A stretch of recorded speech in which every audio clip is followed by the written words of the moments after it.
Welcome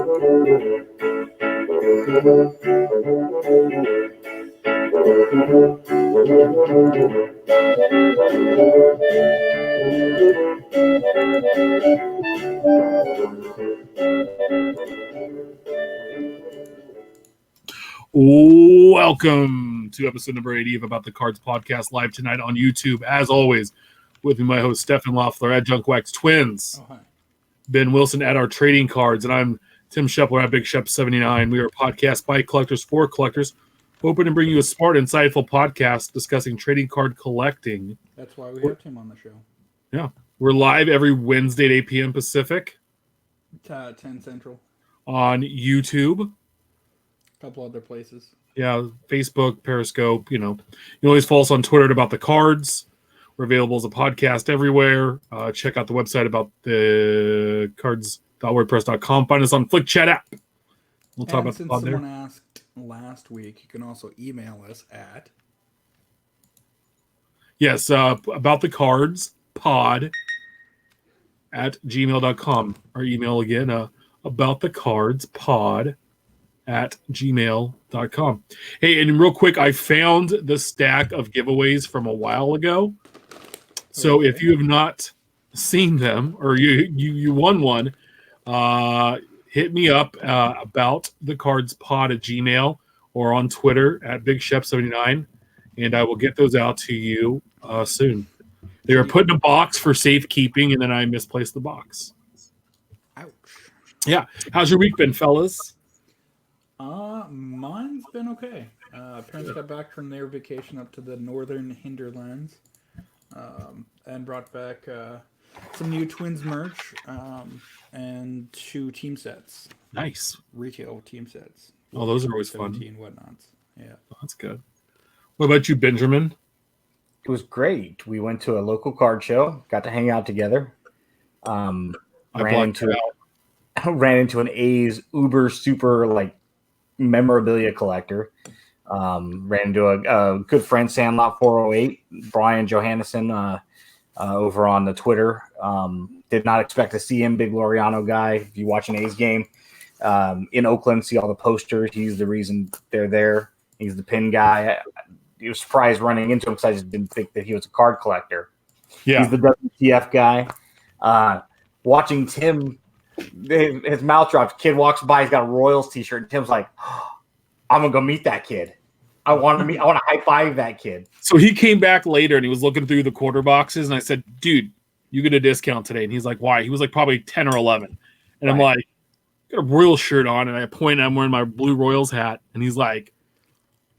It's like this kindred spirit, like in Adventures in Babysitting when the little girl, Sarah's wearing the Thor hat and the guy in the party, they look at each other and have this kindred spirit moment. So he ended up walking away with about 15 Bo Jacksons on the house. Nice. Yeah. So yeah, I was going through a quarter box at one of the guys, and I found a stack of 87 Fleer Kevin Seitzer, quarter a piece, and I was like, listen to this. My friend, Big Shep, loves the Royals third baseman. The best Royals third baseman of all time, Kevin Seitzer. I was like, dude, this is what's going to happen. He's going to have a new player binder to rival my 87 McGuire. This is what's going to happen. I grabbed all 6 of them and traded those cards to Shep for a bunch of 87 Steinbach for no damn good reason.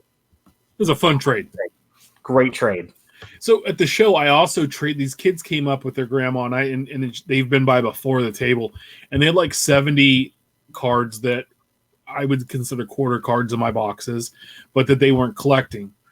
And grandma goes, "Hey, would you consider buying these or trading them?" So I looked through them and I said, "Hey, how about this? We do card for card, and if you want a card from the dollar box, we'll count it as a couple of cards, right?" And so each boy had 35 cards to trade.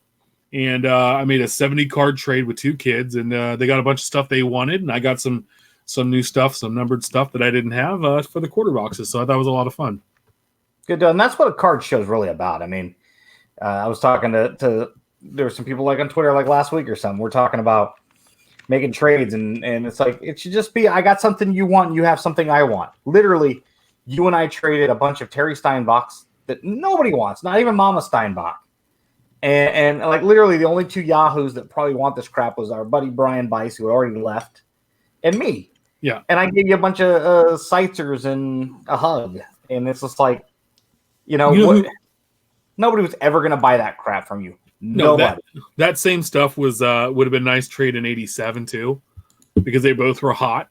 Yeah. It's a fun trade in hindsight between you don't want the Seitzers any more than I probably want those Steinbachs. But the Steinbachs can go alongside my Canseco's and my McGuire's. I got a page of them. Hey, whatever. He's a Minnesota Twin great. Absolutely. You saw at the table? It was after you left. So there's this dude that's like creeping up to the table. He's got his hoodie pulled up and he's like giving me the side eye, like this crazy eye look like. I thought I owed him money. I'm like, who's this dude? Like what the hell's going on? And then I realized when he starts talking, it's Ryan from Sports Card News on Twitter and Sports Card, the one I did the interview with, from the Already podcast. And his mind exploded. He hadn't been to that card show in a few years. And was blown away by the attendance, by all the tables, everybody being there. He's like, I need to get a table here. What am I doing? I need to be up here doing this. And I was like, I told him who to go talk to and see what could happen. And he ended up buying some bonds off me, some Barry Bonds singles. And it was a good time. We had a good chat. It was great to meet him in person. So it's not because the two people that I wanted to meet there was Ben Aguirre, who originally was going to try to come up and couldn't, and then Ryan. And I'd actually gotten back home by the time you said Ryan had showed up. I was like, man, it sucks he showed up right after I left. And I'm like, it was enough time had transpired, and I had some other stuff going on that afternoon. But it was a great show. It was really good. I got some. I killed it. I got a deal from Dion. I picked up a Yonder Alonso 101 from 2017 Topps, the All-Star patch 101, along with a couple other things for like $25. I got a Laureano Gold Label Auto, some really good stuff. If you're in the Northern California area, that show is getting better. And March 14th is the next one, so we'll definitely bring it up again. But let's hop into it. Reds third baseman Yonder Alonso, or first baseman. Hot off the press is this week's new releases. Topps Living Week 96. Good Lord. Card 275, Todd Helton, first baseman, Colorado Rockies. And card 276, David Fletcher, third baseman, Los Angeles Angels.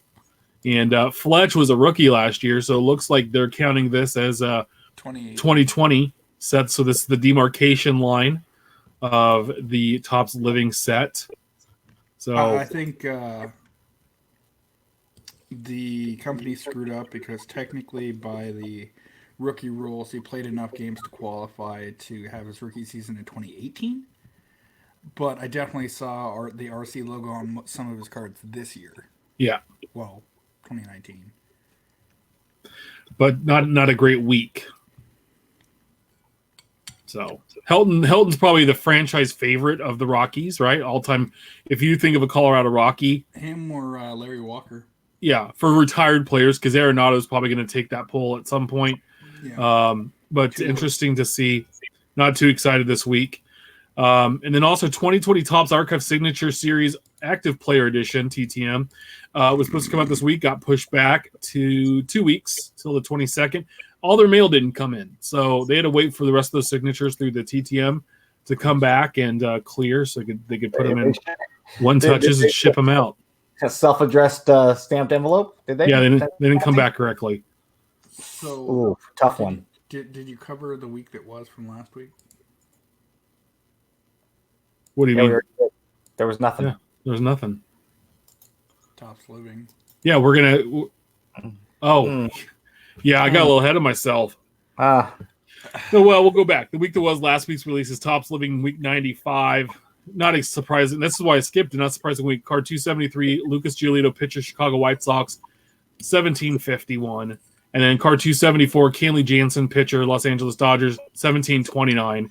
Check out at Topps Living stat for full breakdown of where these cards fall respectively in the set by team and by position. I skipped it because it was awful. Like, speaking of which, hold on. The lowest we had ever was like right above 2,000. Yep. and these dropped off to 300 below that. Like I tried to make a gentleman's bet with that Topps Living Stat dude. I said, listen, these are both going to be, it's a punt week. Why Topps didn't try to do something like a major name, like a Lou Gehrig or something, right? Which is just going to be a draw. I said, people are not really paying attention. It's a punt week. They really threw out nothing against Jansen and Giolito, but come on. These guys are clowns, you know, more or less. Nobody's going to be paying attention. And Topps Living Stats, like, I'm not taking the bet. I was like, look, it's just for bragging rights. They're under 2,000. And he just sends me, you know, don't start. Don't go there. And I'm like, in your face. I called it in your face. And I want that to be, write it down for the record. I called it in his face. Sucker's bet, apparently. Yeah. That's what he thought. Not a great week. Speaking of that chucklehead, and I don't know if you know that this set exists yet, Tim, but apparently I picked up a team set of Bowman Heritage. Oh, what? What's this? Yeah, I don't know if you've heard of it or not, but I figured for $10 it was worth the base and parallel set of like 8 cards. Oh, nice. So I actually might have some coming to the house. Or not. Yeah, I might actually have some boxes coming to the house via Mr. Trader Cracks. No, he so I don't know. I'm waiting to see. We'll see what happens there, and we'll have some fun with it. So let's get into it. Next week's what's brewing next week's releases: 2019-2020 Upper Deck Trilogy Hockey and 1920 Panini Revolution Basketball all drop next week. That'll be fun. A little more hockey talk. I love it. So I real quick, I want to appreciate everybody that's hit me up with hockey cards for my buddy Ethan. He's already had a few packages. One of our listeners, Jim, dropped some off the show.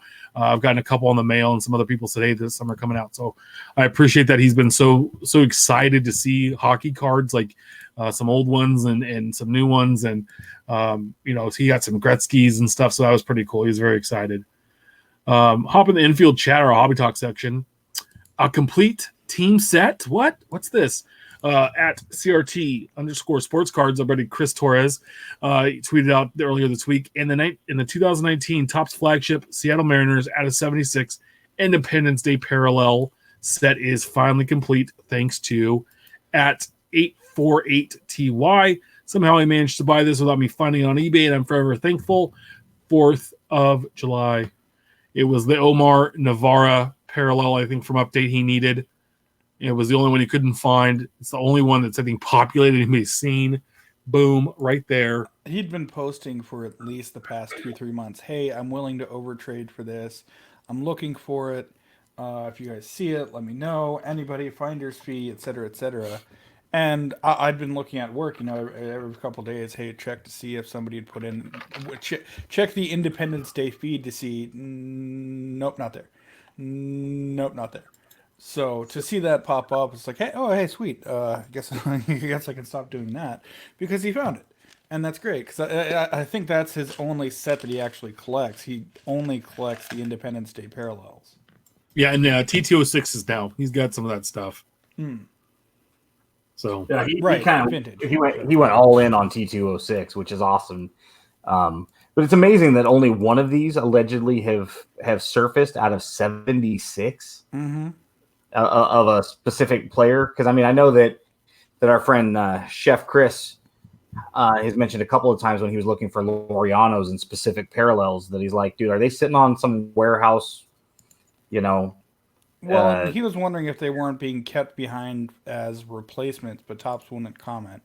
But a whole series run of a specific player, and that's not the first time we've had this discussion. It just seems curious that it's taken so long for one to pop. Not that he didn't get one. There have been cards I've missed out on that are, print numbered at 25, 50, 75, right? No big deal. Right. You got them 4 or 5. A lot of times I'm just being cheap and don't want to pay more than X. But it's not like 3 of these have sold if he just was being cheap or missed out. If you're not even seeing them. Yeah. Yep. That's what's crazy. And it's not like this is I've been looking for the blue sapphire out of 25 from Triple Threads and McGuire, and I saw one beneath. Yeah, I missed out on one. So there's allegedly 24 more that I haven't even seen populate. But that's 25. This is 76. That's 3 times as many, right? Yeah. So, and a lot of this, a lot of update has been busted. It's been out almost 3 months now.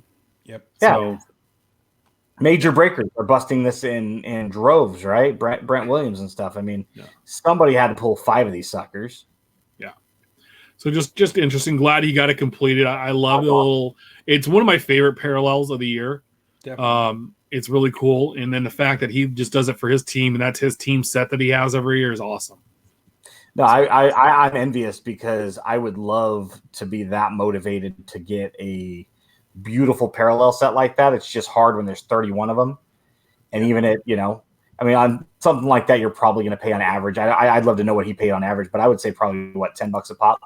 It's probably fair with shipping. Some players are going to be higher than others, right? Yeah. Depending on your team. If you got somebody like the Blue Jays or Angels with Trout and Ohtani and stuff, there might be stupid ones. The A's wouldn't be too bad. I don't think the Mariners are too bad. I don't really know who would drive prices there, but $10 a piece. I mean, that's a $300 subset. It's a nice little set though. But it comes out far. It's split up far enough where that cost is, if that's all you're keeping is your collection. Right. That people blow that in a box. Maybe that's a box of super jumbo, draft. So and he's not going to the wall like I do with the A's versus Mariners, right? That's kind of his thing now. He's getting into a little bit of pre-war. But good for him. I'm glad, especially one of our good friends who's been on the show and is part of the show. Great guy, breaks a lot of products. So if you're looking for team sets or specific player lots and stuff. Chris is a really good dude. So definitely, it's good for a good friend of ours to be able to complete a set that means a lot to him. And like we said before, he's probably got one of the best documents ever. If you're doing any kind of selling and you want to keep track of what you've sold, how much you've made off the product, he has probably one of the best ones out there. Gum stained. So I think Ben shared this at Matthew Lee Rosen. Tweeted out a picture, a side-by-side comparison of my first 2 giant gum sticks, 85 tops Ryan Sandberg and 86 tops traded Barry Bonds. Planning to experiment and make more this year. Each one is 12 by 36 inches. They are pieces of bubble gum, it looks like bubble gum that have the backing of the cards. Like, so it has like the complete stat, and you can kind of see the name of who it is and the bio line. A gum-looking piece anyway. Yeah. So, I mean, if that's the size of a brick, it gives you a pretty good estimate of how big those are. I mean, it's a foot by 3 feet, so right. So it's a good looking. That's pretty good looking. I think Ben, you said you need an 85 McGuire rookie card like that. I do, absolutely. I prefer the 87 tops second year. But yeah, now the funny thing about this with Steph is he's going to have to get an entire Minnesota Twins tops print run start to finish. Yeah. And what if there's variations, like he does different parts of the back of the cards? I mean, I'm not going to lie. I would totally hang one of these up on the wall. Yeah. By hanging one up on the wall, you mean like you would wallpaper your wall start to finish? Like this wall is the 87 Twins team set. This is 87 Fleer team set. Yeah. Alphabetical. Yeah. No, I thought that was a pretty cool look to the cards. There's a little closer up of it. I also received some awesome cards this week. I bought from at Gypsy Oak some new George Brett's. Great stuff. I think I spent $9 and I got some amazing artwork. So check him out. He even got a little love from Dave Poinet from what's that? Those morons at Barstool Sports. He's the president. He tweeted out. He made a picture of him and then he was like, "Oh, I need to get that." So that was pretty cool, getting some love. So I don't know if you guys heard, but Topps is having a 1,000,000 card rip party. Yes, they tweet out breaking Topps to host 1,000,000 card rip party for 2020 Topps Series 1 baseball release. Your favorite breakers will join us February 4th for the world's largest group break. And tune in for a first look at Series 1 and all of the 1,000,000 card rip party action. It's at AT&T Stadium in Dallas. If you're not familiar, that's Jerry World. Jerry World, yeah, whatever. Dallas, Arlington, it's all the same. The butthole of the country. While this event is private, they do encourage you to watch the action on their live stream, which will broadcast the entire event at Topps.com and Topps Twitter, YouTube, and Facebook channels. I thought it was great. At Collect the Mets tweeted out, which will come first, an end to human-driven cars or an end to collector open packs? Well, I am a trendsetter since I stopped opening packs 7 years ago, so I root for that one. I want humanless cars. I want it to be like those taxis and Total Recall, where you have a little Johnny Cabs driving us all around. That'd be cool. And what do you think? What do you think, Steph? If the car's driving you, you can't even open packs because that's no longer an option either. So, well, I mean, if you want to be technical, he doesn't say necessarily that the car is that the computer that's driving the car is competent. So, I mean, I could toss a brick in a car and already beat out tops. Not that takes much. Oh my goodness. And there have been some posts that said no base will be shipped. I think our buddy Ryan tweeted out that DA Card World, when they're doing their breaks, they are not shipping base. I don't know if that goes for every breaker. I reached out to Mojo. They're going to be there in Dallas, but I haven't seen. I didn't ask them what their plans were. You know, they're probably going to announce it. So I would take a look there from them. So Mojo's always ones that's always sent all of the cards. Sure. You know, the one thing is this one has, you're going to have Yordan Alvarez's rookie card, Gavin Lux, and then Bo Bichette Jr. or Bo Bichette on there. Those three guys are the rookies. They're going to be highlighting Series 1 this year. Yeah, my question base is, cards will be shipped. Scroll back up though. Who posted that? Like, what site's that from? It looks like it says DACW, so probably David Adams. David Adams card rolled. Yeah. My question on this would be, okay, so we know that David Adams is not shipping base, but because of the size of this, or the anticipated size of this, are they asking breakers not to ship base regardless of what your personal breaking policy is? I mean, but I mean, think about it. Those Jordans have at those back pages we were talking about this. He said that flagship, the value is in the base. Yeah. So no, absolutely, and that's what's frustrating. I don't know. If you're buying in as a team collector, assuming that it's a pick your team versus a a random. If you're collecting a specific team, specifically if you're getting a guy, Blue Jays, whatever the team is, you're going to want those. That there's so much value in that, even maybe more so than hits, as you were saying, that you're literally. So we don't know if it's everybody, if it's one person. We'll keep you guys posted on what's going on there. Mm-hmm. I'm excited for Series 1 to come out. As always, it's always a fun one. More so, even with this, how are you going to have an event where the featured the feature of the event is to rip cards, and no one's going to be there, and nobody's allowed to attend? Yeah, I mean, yeah, sure, I get that they're giving a chance at Celebration of the Decades ticket, inviting you and a guest to Las Vegas, and special insert cards. Hey, that's nice. Home run challenge cards, I guess, are coming back next year. That's sweet. But you're only inviting breakers. Well, we're trying to effort to get Steph down as a media member, so hopefully we'll have boots on the ground.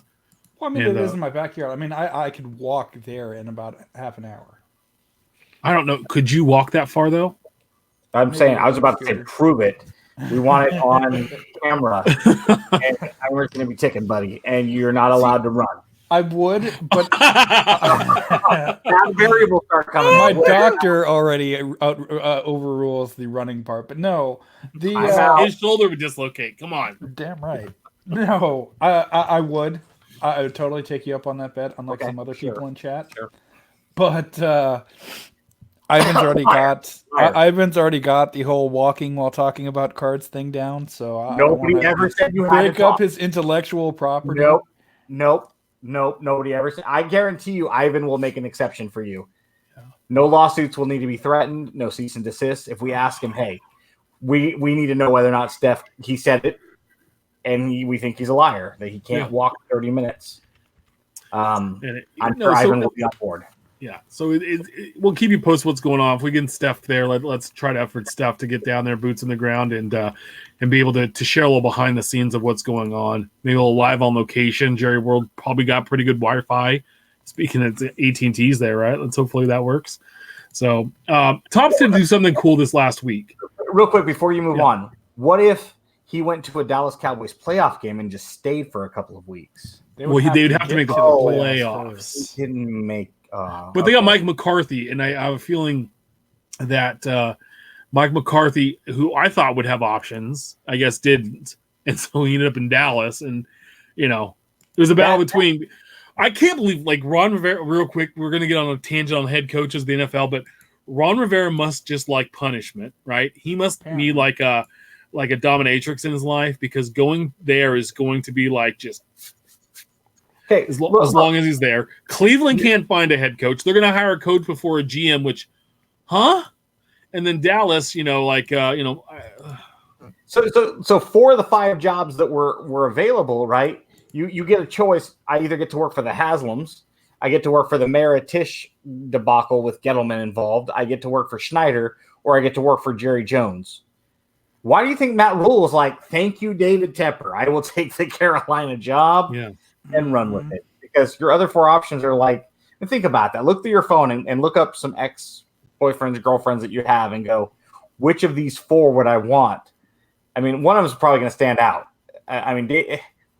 David Tepper looked yeah, sure, he's the new girl in school, so to speak, but it wasn't like any of the other options were all that warming. Yeah. So 91 Tops spring training. You guys remember those little? Have you ever opened 91 Tops and they had those little insert cards where you could go attend spring training as a giveaway? Yep. Well, Manus Cards at Manus Cards on Twitter shared a Facebook post from someone named Mike Young, and in the post, Mike said, "So I opened a box of 91 wax packs and filled out one of the 91 spring training giveaways cards and sent it in like it said. Now, of course, I can't go to 91 spring training game, but I did receive this. Thank you, Tops." And it's a handwritten note, and then a bunch of what looks like Tops swag. Dear Mike, thank you for taking the time to enter our 1991 spring training sweepstakes. While the entry period is over, we wanted to send some goodies your way for the effort. Happy holidays, the Tops team. Yeah. And looks like you got a fleece blanket, a bag, a cap, a pen, a Bowman hat, and a Tops t-shirt. Yeah. Kind of cool. Yeah. I don't know who wears a Tops t-shirt then, but they're guilty as charged. Not wearing our podcast t-shirt. What are you doing? So, listen, I told you I got a chlorine stain right here on the shoulder, and I didn't need to hear all this. What's that chlorine on your shoulder? I didn't need to hear that. That's right. So, Tops is about to get inundated with a lot of old entries. I actually tweeted at Redman Tobacco. Well, I guess they're still in business a couple of years ago, because I had, they had the 53s and the 54s back in the day. 52 to 55. And there was a 53, I think it was, that expired in November of 53. And I tweeted them a picture saying, hey, I send this in. Is it still valid? And they never responded. So, but it'd be different, I guess, if you just send it in. I wonder if they would have done something. Yeah, I've got an extra Bobby Shantz out in the garage. Maybe I'll send it in. But then you'd have the no tab version. I don't need every version. I just need some versions. No, you need the tab version and the non-tab version. Yeah, good luck getting all your bubble gum. Oh God, he even has it. Look at this shit. Jesus. When Steph and I first met, and I probably told this story, this guy, no matter what I said, had a link to an actual URL or a GIF or that's why he does all of the links in the show. He's a link master. Yeah. And it's not even that he has them, it's that he's so damn quick with them. Like, you say something and he's like, I got it. Dude. I'm just gonna leave this post seconds. Here. Redman cigarettes, images, click, done. Oh, Matt and I. Oh, it's gonna be fun. So card savers. Hell no. At Scotty_ballgame, Scott Greene says, random, the hobby question. Why do people use card savers? I absolutely hate them. Seems like it's harder to get a card in or out of them compared to top loaders. Not for me. Now, real quick, this is what a card saver looks like. Ew, burn it. And, it's got the little, when I was a kid, this is what I used to use. And then, you got your old regular, somewhere I have a top loader. And we'll just use this Mark Grace autograph here. Oop, and a top loader. So, what do you think? So, what are your thoughts, Steph? As the Firebox cards cases points out, the card companies do prefer those just because it's easier for them to pull out, and they prefer the protection that they provide for whatever reason. And more so, one, they're cheaper than regular top loaders, I think, and they're definitely cheaper than MagTouch. But the grading companies don't send back what you send it in. That's the main reason they want those. But personally, I hate them. I always end up with a ding in one of the corners just because you got to slide it down in with your finger and mash it in there real deep. That's what she said. Whereas it's much easier if you get the right size top loaders. You just slide the card in both sides and tap it on a desk. Yeah. Now I like them for shipping when I do PWEs. So when I have them, I put the cards in there and ship them through there. If not, then I use top loaders. What's up? I said which someone here mentions. Yeah. Yeah. So that they're really good for that. I also know that some people like card savers because they take up a lot less space. They're less thick, and you can fit more into a box. I've just never been a real big fan of them. I like top loaders and MagTouch. So, what are your thoughts, Benjamin? Those are the first thing to hit the garbage can. I can't tell you. I use them as bookmarks if I don't have a bookmark laying around because they're nice and thin and don't ruin the integrity of the bookbinding.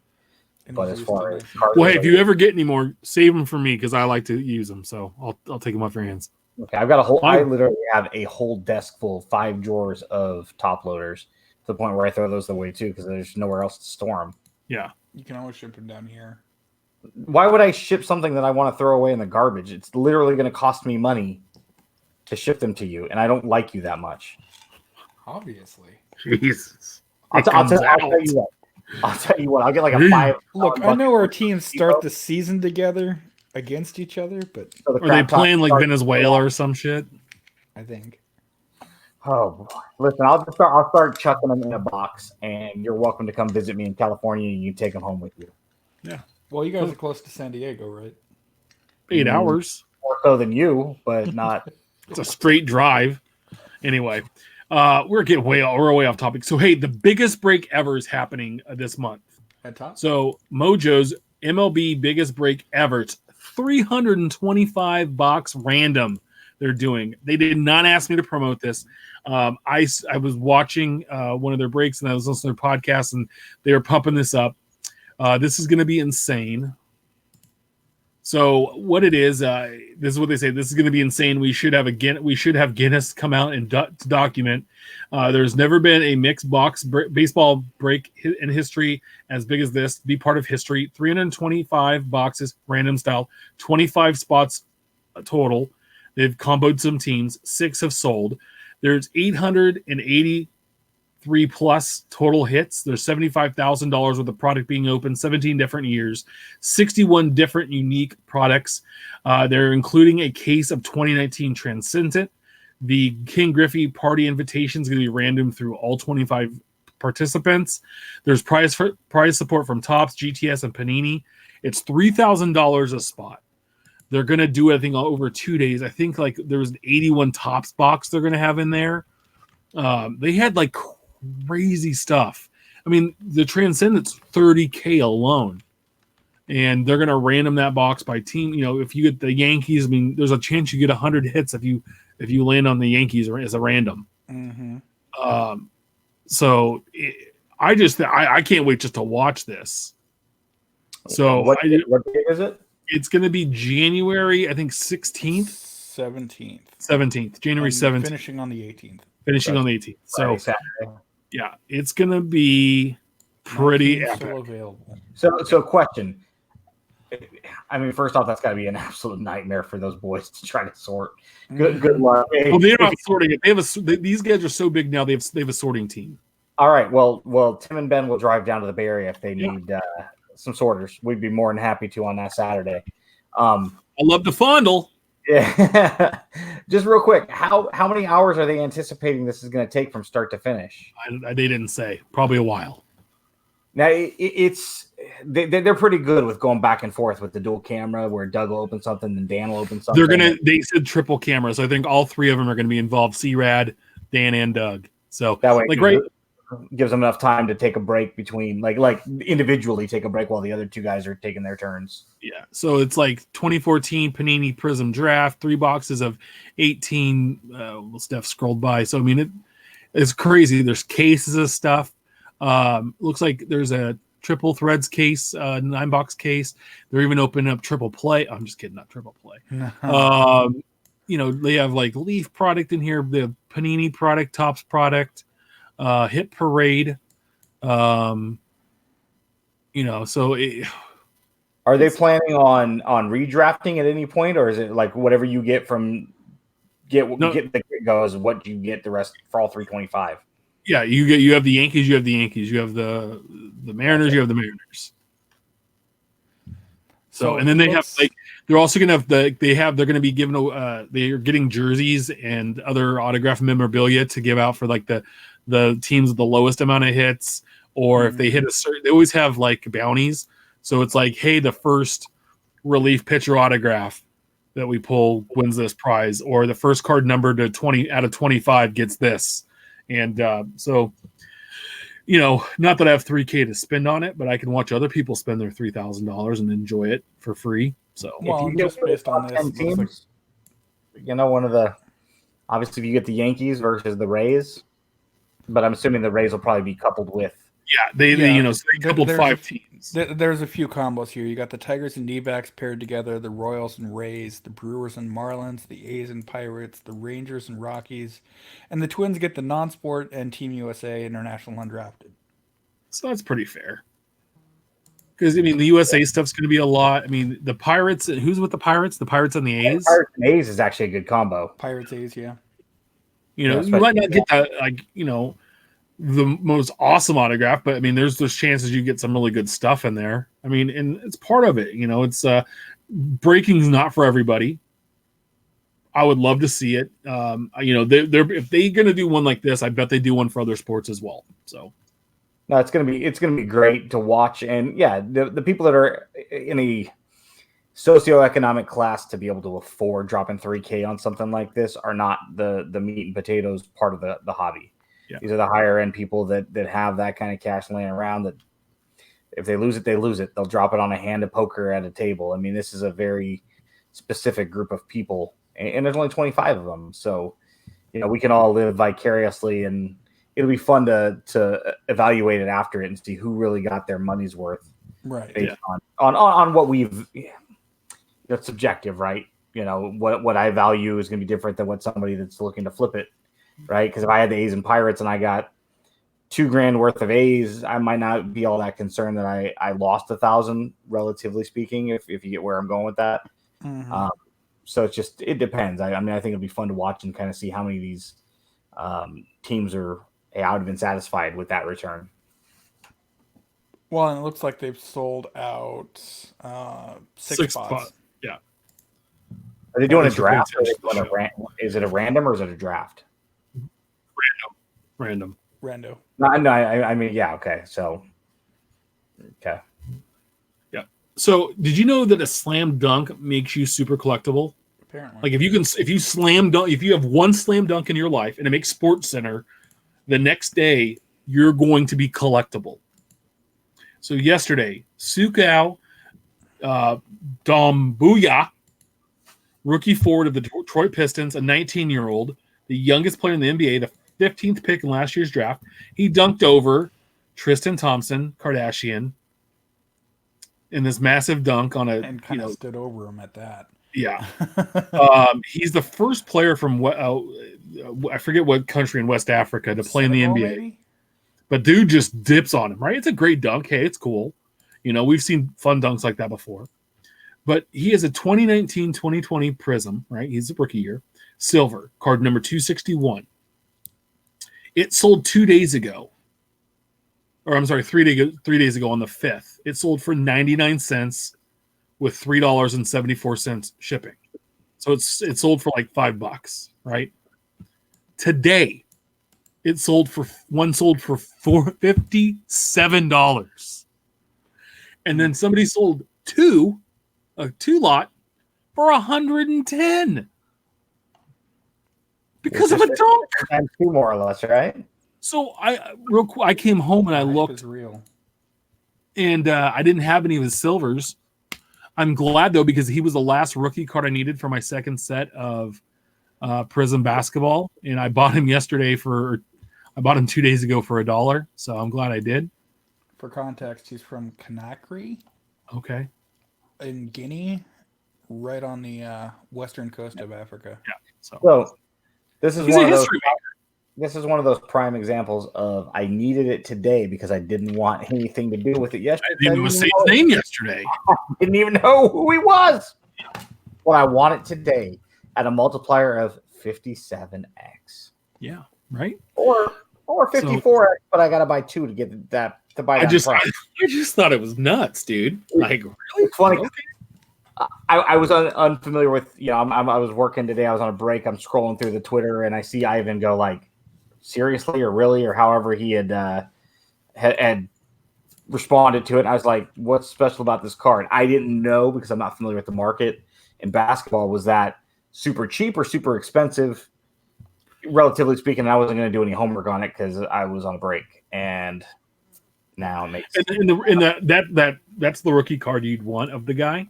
So, I mean, but good Lord, you could have it for 99 cents on Monday. Didn't want it the other day. Definitely have to have it now. Now I have to have it because he could slam dunk. He replied insane.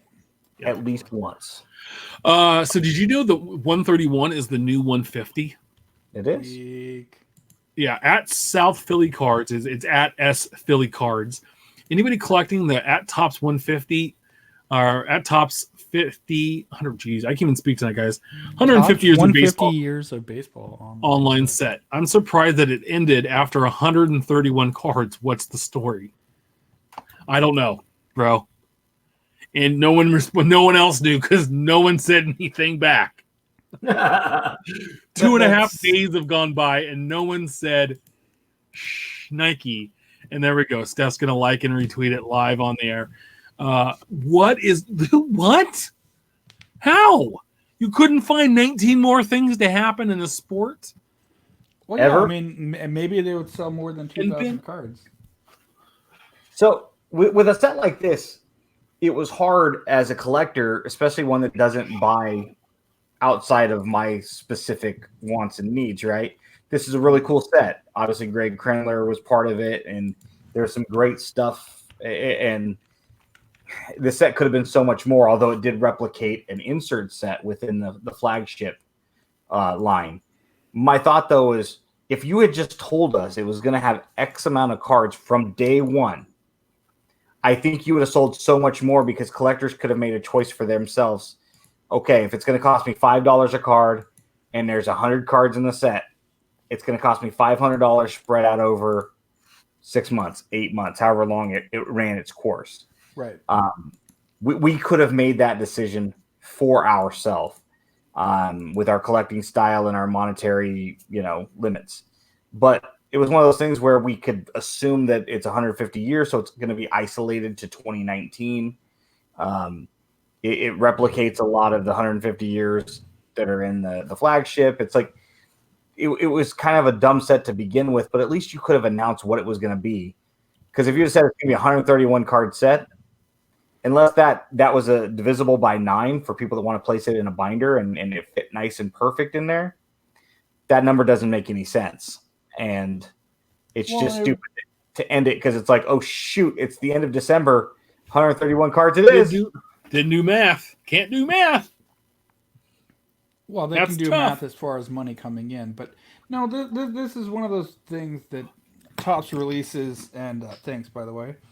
But they announced that, hey, we're going to do it this way. And without any foresight, not realizing that, like you guys said, come November, December, hey, we're late. Well, I guess this is the way that It ends. Well, it's just going to end. We're going to end at 131, 132. What have you? Well, and Matt says, old school Topps traded was 132 cards. It is 132 cards if you include the checklist, but that still is, even still, if you put it in a binder, it's divisible into 14.6 pages. So it's like, what do I do with the last 3 spots? Extra checklists.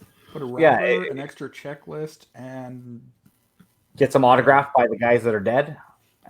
Or get an auto by Greg.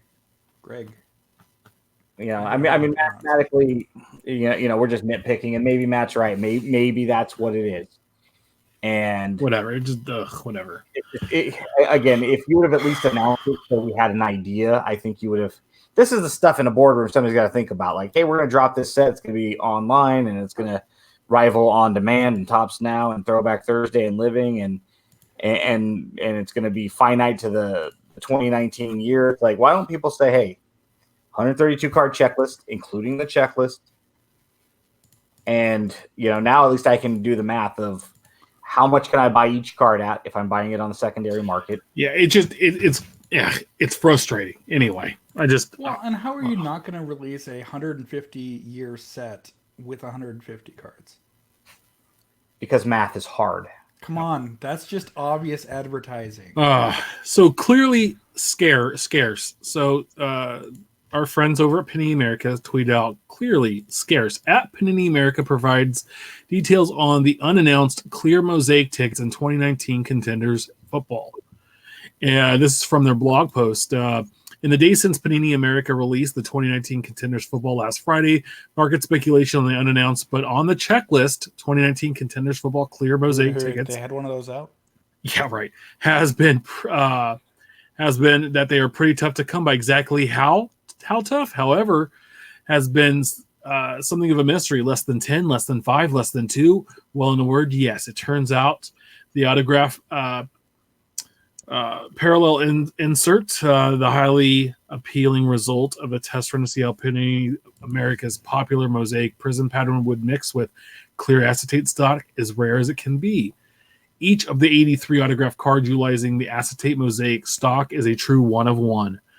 We provide a complete checklist of the set after the jump, which I guess release. After the jump, writing usually means there's like an ad right here or a YouTube video or whatnot. So it's a jump from text to text, but I have ad blocker on. So for 2019 Contenders football, ticket variations are identified with retrospective team helmet in the front card circles opposed to team logo. So yeah, whatever. We don't release checklists, but we're going to checklist this, and then we're going to tell you about it. Then we are going to tell you about it, and then we're going to think it's fun, and then we're going to. Well, and that's the thing too. So they'll announce this and say that they're all one of ones, and that these are card numbers 103, 102, 110, whatnot. And these are the players. But when you actually see one, it'll be like, what's the name of the set here? MPDH instead of 103, 102. Now, I'm not saying these are obviously the case, and that's just my complaining as someone who has to maintain a set catalog. But, these for no reason. VT. Veteran. Okay. Yeah. That's fair. Anyway, no, it's just anyway. They look good, but like that TJ Hawkinson looks nice. I've always been a fan of Lions cards. Honolulu blue is amazing color. I hate that he played for Iowa, but it's a good looking card. If you have no affiliation to the NFL and Steph, I know you being a Vikings fan, probably not going to be too favorable of a Lions card, but it's a good looking card. Yeah, the Lions are just little kitty cats. Nobody. I ever tell you guys that joke? How the NFC North is a family. No. Okay. So the dad's obviously super impressed by the oldest son because he brings home all the trophies and everyone likes him and he has all the prestige and has the best girlfriend at the high school, the Packers.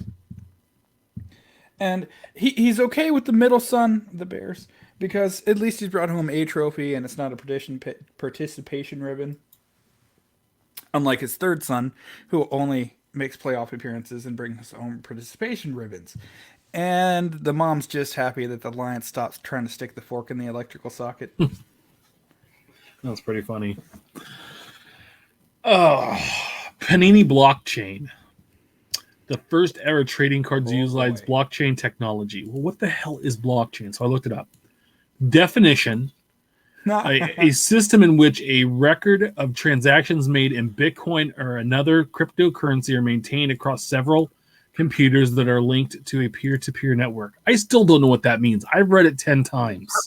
So it's a transparent... and it's down. So let me try to explain this real quick. Let's... Oh, there it goes. Okay, it works now. So, let's hypothetically say that Amazon participated in blockchain, right? Okay. I go on there and I buy this baseball hat for $10.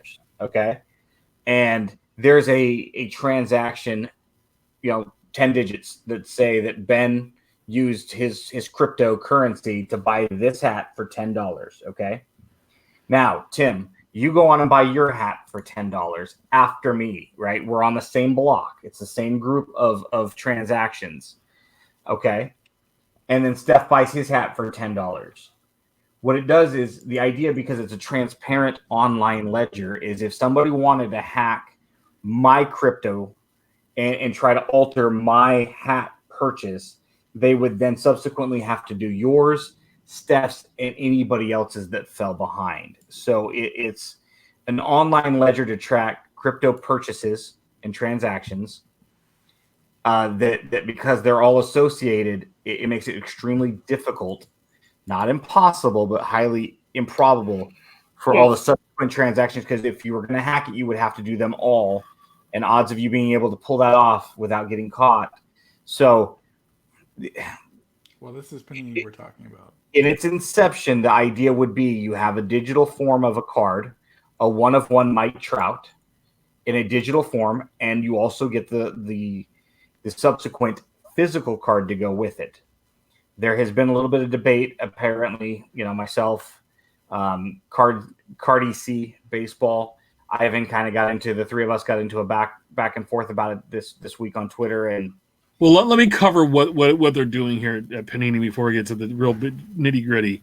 So it's protected in a digital realm. This is all from Panini. Panini's first blockchain cards of 1-of-1s and accompanied by a physical card that mirrors the digital asset, carrying forward the legacy of Panini officially licensed collectibles into the digital world by leveraging blockchain technology and featuring legendary athletes. A private, you have to use their online store, and it's bought and sold in U.S. dollars in auction format, and card prices will drop as the cards are sold. This ensures your card lives forever.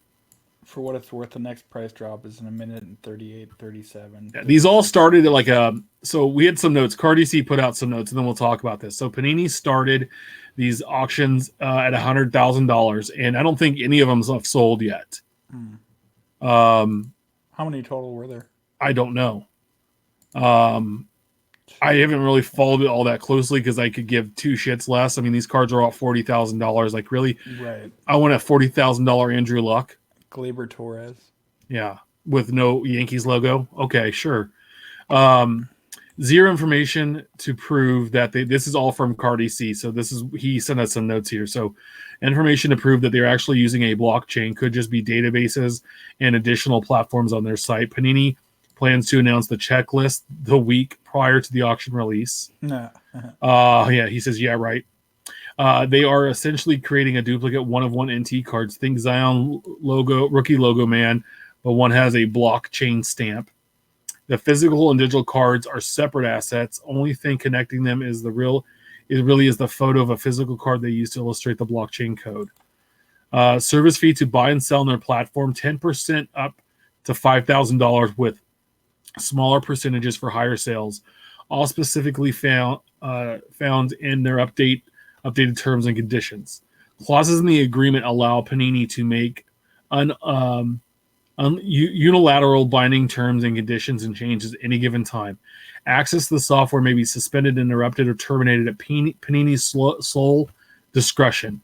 Sales on their auction platform are subject to sales tax, of which the payment is solely responsible of the buyer. No word if Panini is going to remit seller tax payments to the state and local authorities. So, and then again, they're probably going to charge you $4,000 to ship it to your house, because when you use your Panini points to buy cards, they charge you like $6 a card, not shipment, a card to ship you cards that they should have already provided you in the box. I think of these, and hype aside, I think of all of these, the only one that's really worth it's the Honus Wagner. And even then, that might be a bit much. I went on our friend Drew Herndon's Let Me Get That Potograph show year end, his last show of the year, I think episode 86, and we were talking about this, and my thoughts on that show were, if your kid wants to stay up late on a Saturday, we let them stay up late on a Saturday because it's Saturday, but you have to have your teeth brushed, and you had to have your room clean and all your toys and so on and so forth, right? All of your stuff has to be done. Considering the fact we just mentioned Panini points, we can't get a checklist released on time. First off the line is a mess. Their website's a mess. Redemptions are a mess. They don't include on-card autographs because they don't include on-card autographs. It's like, look, you have so many things in your house that you need to deal with before you get to this. Why don't you deal with all this stuff first before worrying about other stuff? I also made the point, I used the analogy of Congress going after baseball and steroids back, 15 years ago. It's like, good for you, Congress, because everything in the American government is solved right now that you have all this extra time laying around to go after baseball. It's like, Panini, stay in your lane. Topps, StockX, stay in your lane. There's no reason for this. When you try to control the market outside of the consumer market, controlling the market, which is how the free market works, you're tiptoeing a very thin line, and this has disaster written all over it. And it would have just taken one person with any kind of a financial acumen in that room saying, you know what, Panini, this is a stupid idea. The simple fact is they're separating the two assets. If I understand blockchain correctly, the way it's been explained to me by multiple experts that I've reached out to privately, the whole idea about it is if I sell my A's hat to you, Tim, the blockchain reflects that, so that now the online transparent ledger now knows that the A's hat that I bought is now in your possession because you've bought it from me. And the fact that allegedly, according to, I believe it was Ivan that made the point that you can sell the physical asset without selling the digital asset goes against everything, as I understand it, the blockchain is allegedly supposed to be representing. Sure. It's just stupid. Well, in theory, this would be great for digital assets because that's kind of what it's based upon. Sure. But this is essentially just a glorified version of the Topps vault. Here's something nice and shiny. You get to own it, but we keep a record. But you can tell us whether you updated it or not, or maybe you can, maybe you don't. And another point I mentioned on Drew's show is, there are, according to Topps' figures a year or two ago at the Summit or the National, they had mentioned that there's roughly 6-7 million collectors actively in the hobby, right? Okay. According to Investopedia, there are roughly 6 million people participating in Bitcoin cryptocurrency right now. Yeah. So what are the odds that those numbers, independent of one another, cross over, right? If I, a collector, am involved in crypto, now I become one. If you guys also now were 2, now we're 3. How many of those 6 million that are involved in crypto and Bitcoin are also part of that 6 or 7 million that are collecting? Very, very few. I would imagine that's a fraction of a percent. And having said that, damn it, I like to consider myself halfway smart when it comes to something like this. And we're asking other people for explanations. And if we can't decipher it, and we know a lot of smart people that are also confused by this, It's like we have to. What happened to just opening up a damn pack of cards and getting a card you like, keeping it, selling it, trading it, whatever, and life's good. Why do we have to think about this? And the simple fact that nobody's bought any of these damn cards shows you all you need to do. That either those cards were outrageously priced to begin with, or nobody's buying because nobody's interested because nobody understands what the hell this is. It's stupid. Anyway. Why would you want to open cards? You can just get off my lawn. In Dallas, open it for you. And then but get off my lawn is perfect. Because 6 to 7 million of active collectors are all collectively saying that at the same time. Right. And not all of them are old curmudgeons like myself and our buddy James Kikowski. Or stale gum. So 2019 Topps update sets. So a couple things that popped up this week about it. So it's been like I don't like, my LCS doesn't have any boxes left, and they're not getting any more because the price is kind of crazy. So I went to look and I go, how much is a box of jumbo? Box of jumbo you're still going to get about $200 for a box of jumbo, which is about $70 more than they probably should sell for. And a hobby box is going for $100, which is probably $25 more than it should sell for, like max value, right? You can buy a complete Topps update set for $35 all day long with free shipping, and you're going to get the Vlad, you're going to get Kevin Biggio, Sinzel, Riley, Keyboom, Hira, you're going to get Will Smith, Michael Chavez, Mitch Keller, Yastrzemski, Arise, Ben and Rogers. You're going to get all these guys. We went through this last week. How do you pronounce it? Arise, isn't it? Yastrzemski. Just whatever. You're getting Mike. But you all day long for $35, you're going to get all the rookie cards you want for $35 shipped to your house for free. Yeah. So you can buy a box for $200 that's going to build you the same set, and you're going to get a couple. You're going to get an auto, a fake patch, or a patch and a little homemade relic. You know, I opened it. I like it because I like the base and that stuff. I don't understand why buying boxes at that price you're doing that. Well, and it's been out for 3 months? We mentioned earlier in the show. It's so go buy the set because you could have got the set for maybe you could have got the set for $30 back then 3 months ago. So there's really been no appreciation in 90 days, but yet the boxes are reflecting something considerably different. And it's like set. Here it is. Buy your set. Buy yourself 2 hits of your choice. 2 hits, and you could do it. Now you have $170 to play with. Listen to this. You can buy two complete sets and spend $70. Mm-hmm. That leaves you $30 to go buy an autograph, a relic, and a manufacturer thing of the teams you want at $10 a piece, which you can do on most guys, you know. And then you have 2 complete sets. So you don't have any extra cards, and you have all the hits. Or you just buy 1 set and you take the other $65 and you go buy those 3 hits. Mm-hmm. And again, it's what I did with 2012 Topps Chrome. I was writing a piece for I'd submitted to a major publication earlier today, and I had mentioned that 2012 Topps Chrome, $90 a box, 2 hits. You're getting 180 out of 220 cards. So you can't even complete a set on 1 box. And there were 5 A's, and that's the last box that I considered buying because I was able to buy the complete set for $25. All 5 of the A's autographs, including Cespedes, for $40. I still had $25 left over. No extras. I had everything I wanted out of that box initially, right? Before I started getting into all of Cespedes's parallels. But I got 5 hits and a complete set. Saved $25. So now there's 8. Go ahead. No, I'm just going to get into the next part of it. So we talked about the yellow Meyer set, right? Mm-hmm. And how they're in these random boxes and Walgreens. Purple is Meyer.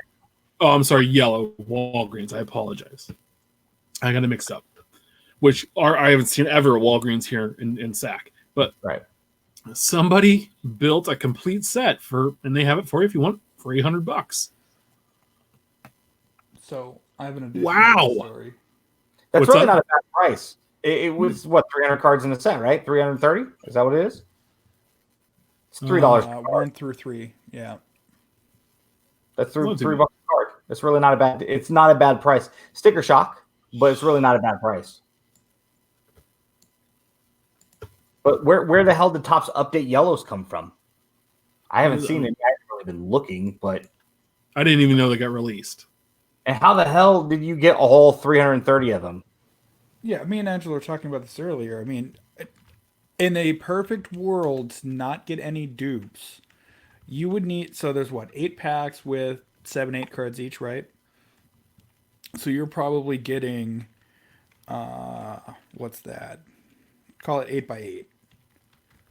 64 cards in a single box. To get all of those, you'd have to open 5, 6, 8 boxes. And no dupes. Right. With no dupes. With Topps retail. Yeah, not going to happen. I mean, The statistical odds, this dude must have opened up a ton of it, unless there's some shenanigans going on. Yeah. But hey, it's impressive that he has a complete set. Go out and buy yourself one. I honestly think that at $800 to recoup your internal rate of return, he would be much, much better off trying to piece this out as a team set, because you can upsell, the Blue Jays and some of the other teams And the Mets, yeah. Red Sox, and probably end up netting more than $800. At the very least, I guarantee you'd get pretty quick $500 off the major teams. Top 15 to 18 teams would probably get you pretty close to 800. So Because you get people like me that are desperate for just that group of cards that would overpay. But on a semi-related note, Topps Holiday, if you could find it in stores, is what, $25.90, $29.99? I believe so. Okay, so people are selling them on eBay for $40. No, I think wait, those are 20 or $25. I think so. aren't they? $20, yeah. So they are 20. Yeah. So people are still upcharging, sure, but you have to find them. But see, even $40 though, we've done the math plenty of times. Our friend Chris Torres has done the math.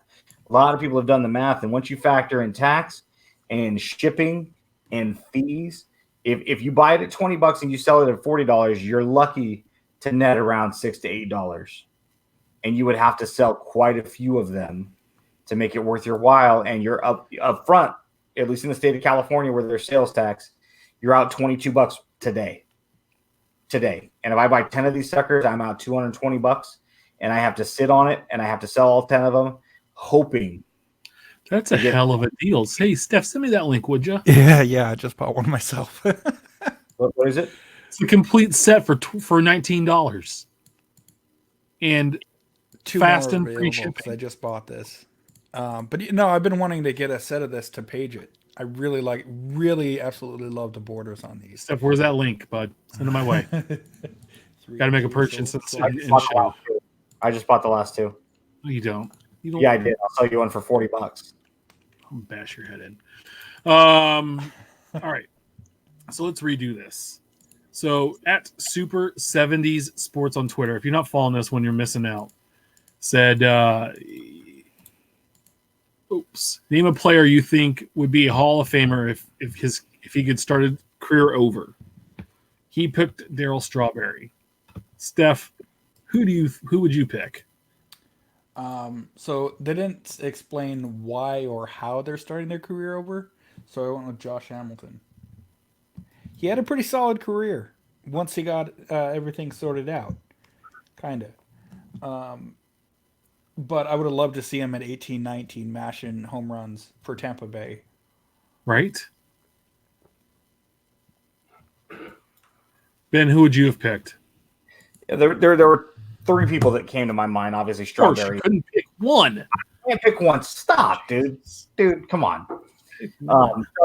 Strawberry was one of them.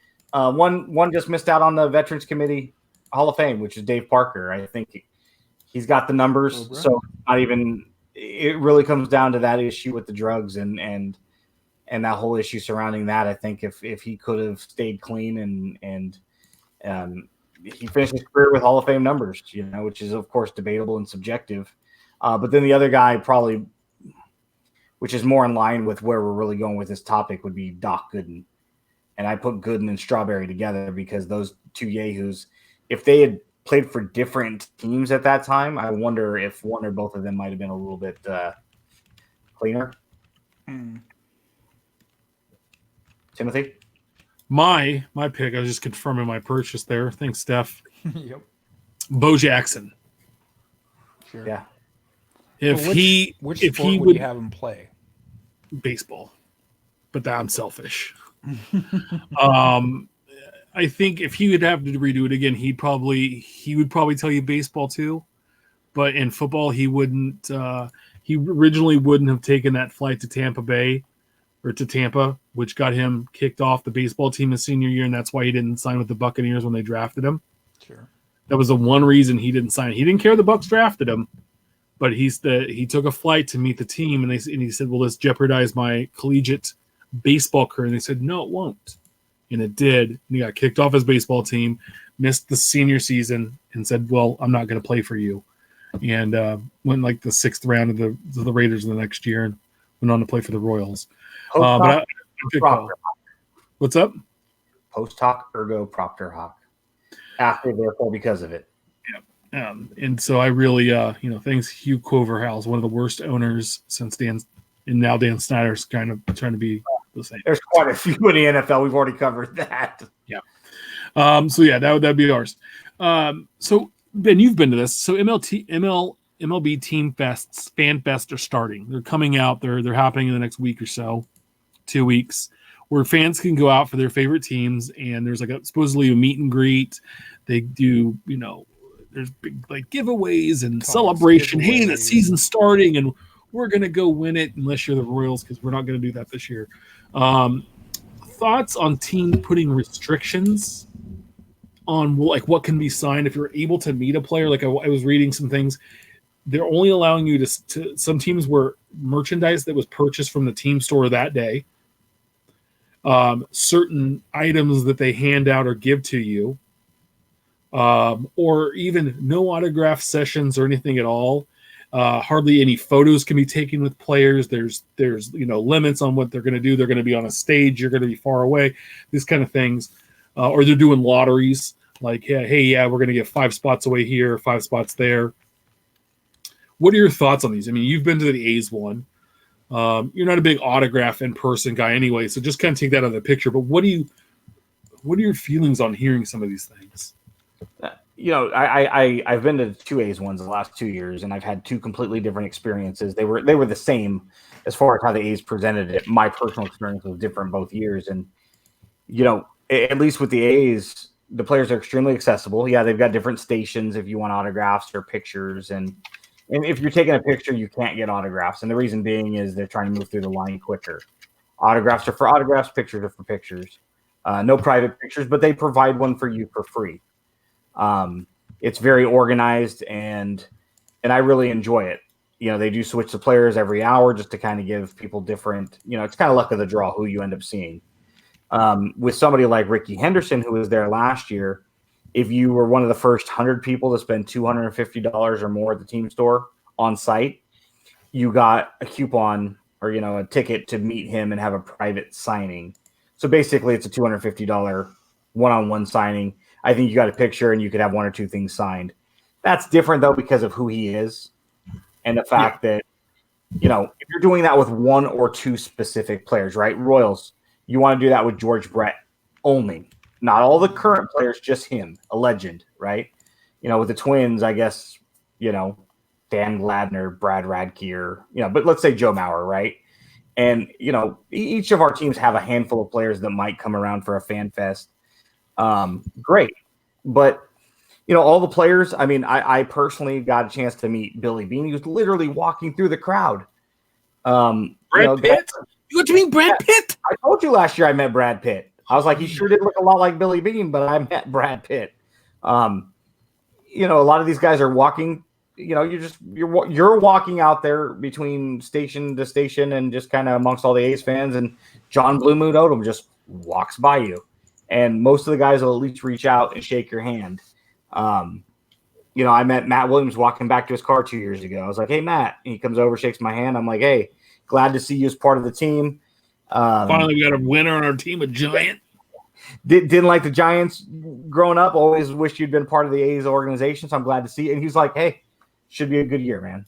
And a lot of the local A's writers. So my experience is different than like the White Sox and some of the other ones I saw last year that were really, really regimented and regulated, and you have to do this. It's like my experience is how it should be. The players should be extremely accessible.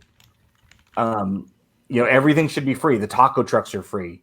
Autographs are free. Pictures are free. You choose what line you want to get into and how you choose to do the day. And some players are going to be more available than others.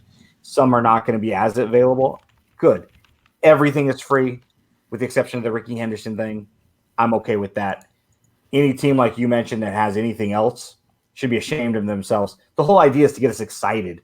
You have all the people out there selling tickets, group packages, A's access, all this stuff. It's like, it doesn't make sense to me. Then don't have it if you're not going to do any of this stuff. Right. Now, on the other flip side of this, there was a player, and I don't remember who it was, who wasn't going to be at their fan fest because they had a family vacation, and fans like lost their minds on Twitter with him. And I don't remember. I want to say it was a Cincinnati Red, but I don't remember.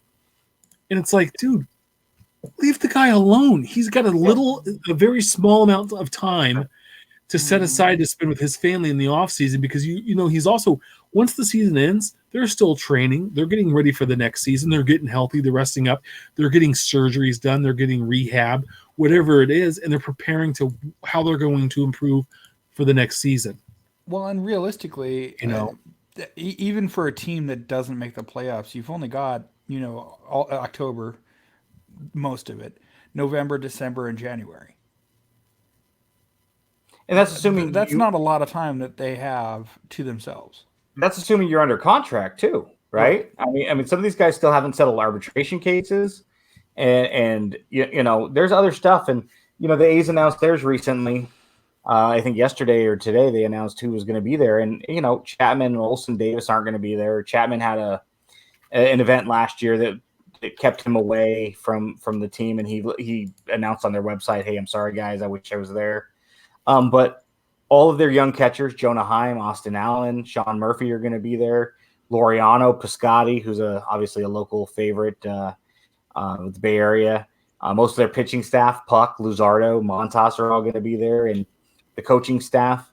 So you're going to get a lot of the young guys. Some of the fringe guys who might or might not make the team might end up in AAA. A lot of the younger guys.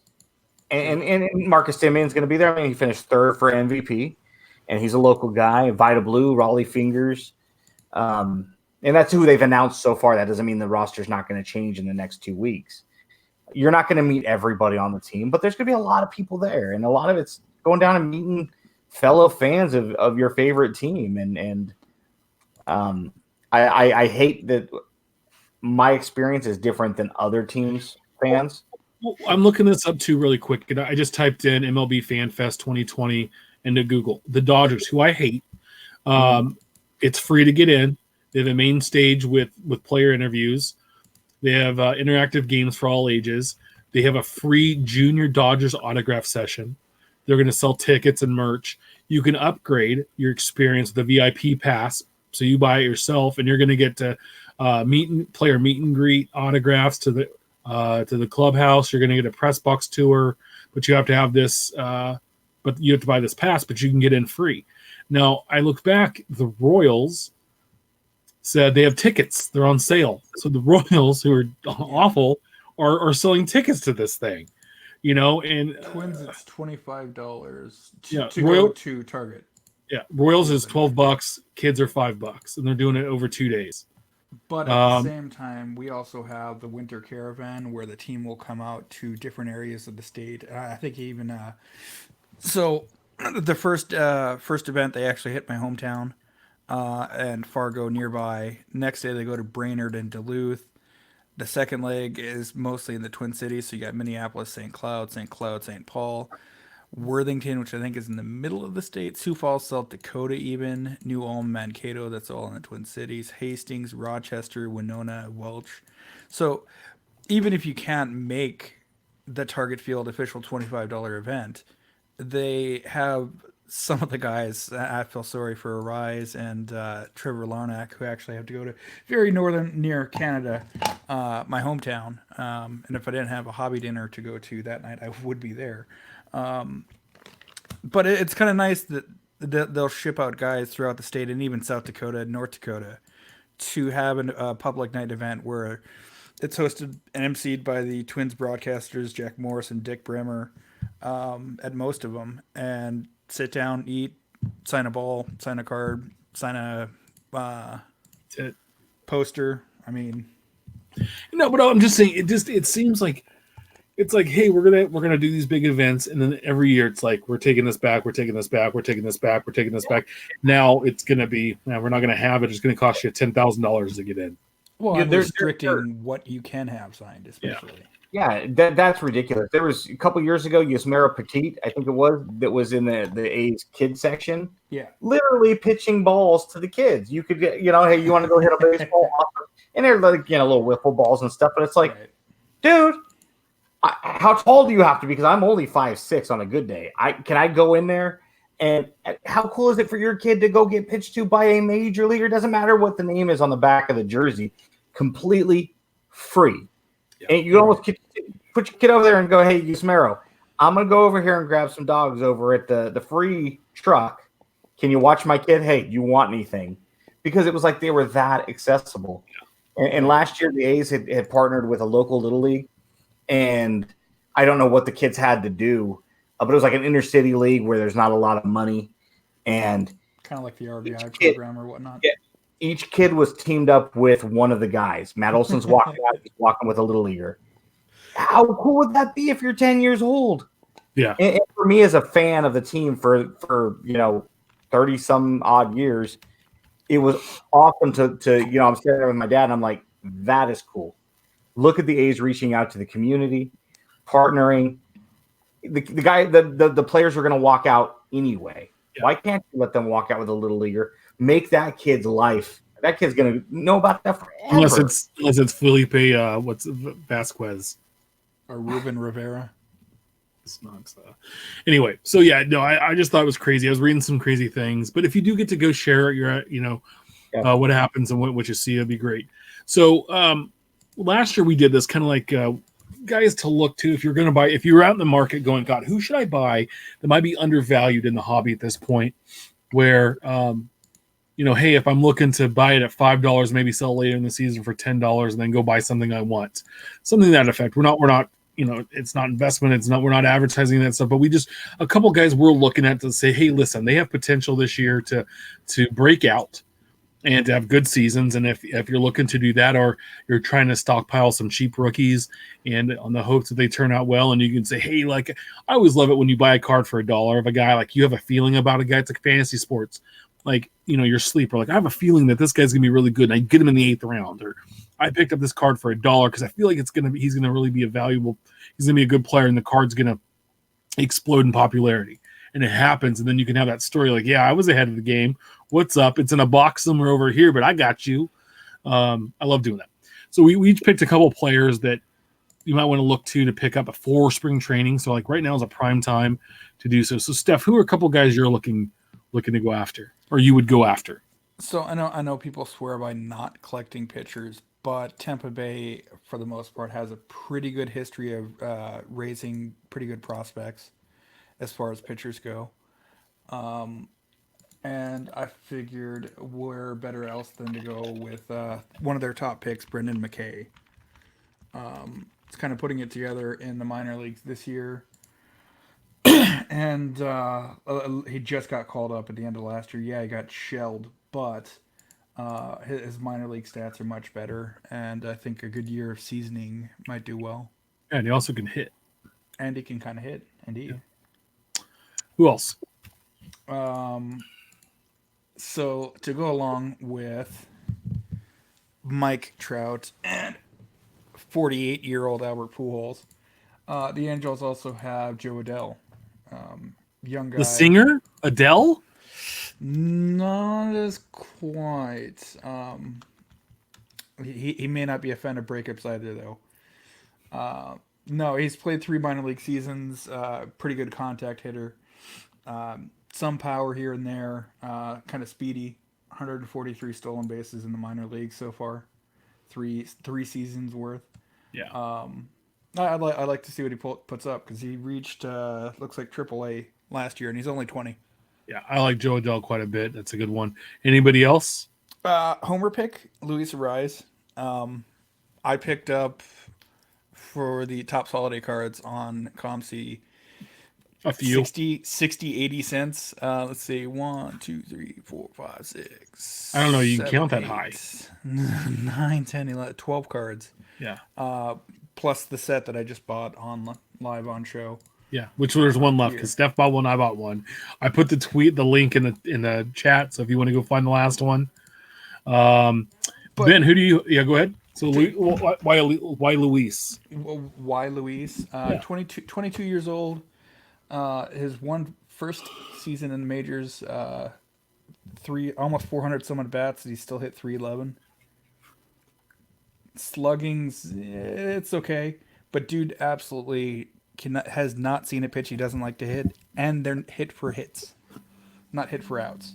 Yeah, sure, home runs are sexy, but there's a place in this world for Ichiros of the world, the Tony Gwynn's, the Kirby. Altuve doesn't hit a ton of home runs. Indeed. And they're playing, so that's a good idea. Ben, who's on your list? I do have to say, Joe Adell's a good pick. There's going to be a lot of eyes on the Angels this year with Trout, Rendon, Ohtani. So he might just, if he ends up making the majors, but at some point he will. So last year I went with Christian Yelich. And so I'm going to kind of pick with younger players. Luis Robert, spelled Robert. I think I'm pronouncing his last name right, with the White Sox. He just signed that multi-year extension. Yep. They're not going to – no reason to do any kind of service time manipulation. He'll be with the big leagues. He's a guy that's probably going to hit some home runs and probably be in their outfield for the next, at least half dozen years at the very least. But I don't know how many cards he has, but he's definitely one to keep an eye on as maybe the next Alvarez. Yeah, he's got quite a few. He's got a few, mostly in Bowman. He was his first Bowman was in 2018. He's somebody that might be undervalued right now, at least relative to what. If we're having the same conversation about these guys next year, I can see a steep appreciation if he's as good as advertised. And then I don't even want to say this one's a homer pick. This one is just more of this kid's going to be a future Cy Young candidate, if not winner, multi-time winner if he's not injured. It's Jesus Luzardo. He's going to be a phenomenal pitcher. He showed last year in a brief time up in September, and I think he had 3 shutout innings in the playoff game that the A's were in against Tampa. The kid is just electric, and seeing him on the mound in high leverage situations when the A's are still trying to clinch a playoff spot in September, the kid just has no sweat glands. He'd go out there and he would just pitch, and it's like, you do know that this is a serious situation, right, kid? And the A's got him in the Madsen Doolittle trade a couple of years ago, along with Blake Trinan. It was absolute still. I mean, obviously, unless the A's get that new stadium, which looks positive now with what Dave Kaval said today, whether they can keep him long term, whether he pans out, who knows? But I guarantee you, if you go out looking on sport lots for some of his cards, if you want to buy in bulk, probably super cheap still. Yeah. Nice. So I have a handful of guys and a couple different reasons. You're only allowed one, Tim. No, I didn't. I said players. All 3 of us together. Yeah. 3 of them. Miguel Andujar for the Yankees, third baseman, DH maybe this year. He was injured most of all of last year. But you look back to this guy's rookie season in 18 and big time power. His stuff's super cheap. He plays on the Yankees, hits home runs.